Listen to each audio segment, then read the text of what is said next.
Dinagsa ng mga aplikante ang job fair sa Quezon City ngayong araw ng paggawa. Ayon sa DOLE, nananatili pa rin patok sa mga manggagawa ang mga trabahong may kinalaman sa information technology, business processing management at wholesale and retail. Yan ang umarangkadang balita ni Angela Babad. Bitbit ng ilang kopya ng resume at ilang pang personal na dokumento, magkasamang naghanap ng trabaho ang magkaibigan na sina Mark Roger Macam at John Mark Embuestro. Nagkakilala sila sa isang part-time job bilang working student sa isang fast food chain. Before mag-graduate sana, mapag-start na nga kasi ang tagal pa ng graduation namin, almost 2 months pa rin naman.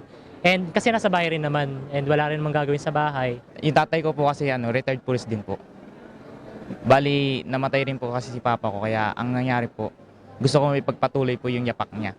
Si Jonald naman, isang mechanical engineer. 3 kumpanya na ang pinag-applyan niya.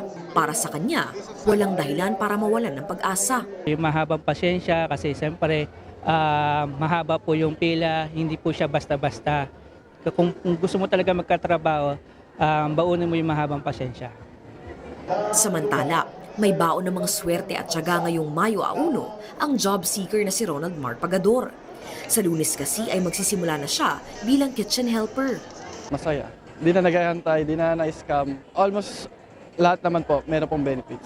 Bukod sa iba't ibang kumpanya, makikita rin sa job fair ang iba't ibang serbisyo ng pamahalaan na kakailanganin ng mga first-time job seekers. Kung mapapansin niyo po, outside, we have our one-stop shop for our social protection partners. Yung ating ibang partners then for training like TESDA. They have an exhibition as well. And we also have the NBI. We also have PhilSys.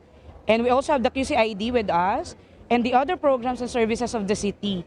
So pinagsama sa amin na natin sila ma'am in one venue. Iginiit naman ng DOLE na makatitiyak ang mga naghahanap ng trabaho na maayos at mapagkakatiwalaan ng mga kumpanyang kanilang papasukan sa job fair. The vacancies are legitimate vacancies. After the job fair, may monitoring pa rin kami. So we make sure that kasi pag after the job fair, the statistics will be ilan nang na-hired on the spot, ilan yung near hires. Meaning to say baka may kulang lang na requirement. So fina-follow up namin yon. So baka naman madagdag pa yon sa maha-hire in a month. Pwede pa naman yon. Yes, ilan naman yung needing trainings. So baka may mga pwede kaming matulungan na ma-refer sa tulong ng peso. We refer them to TESDA.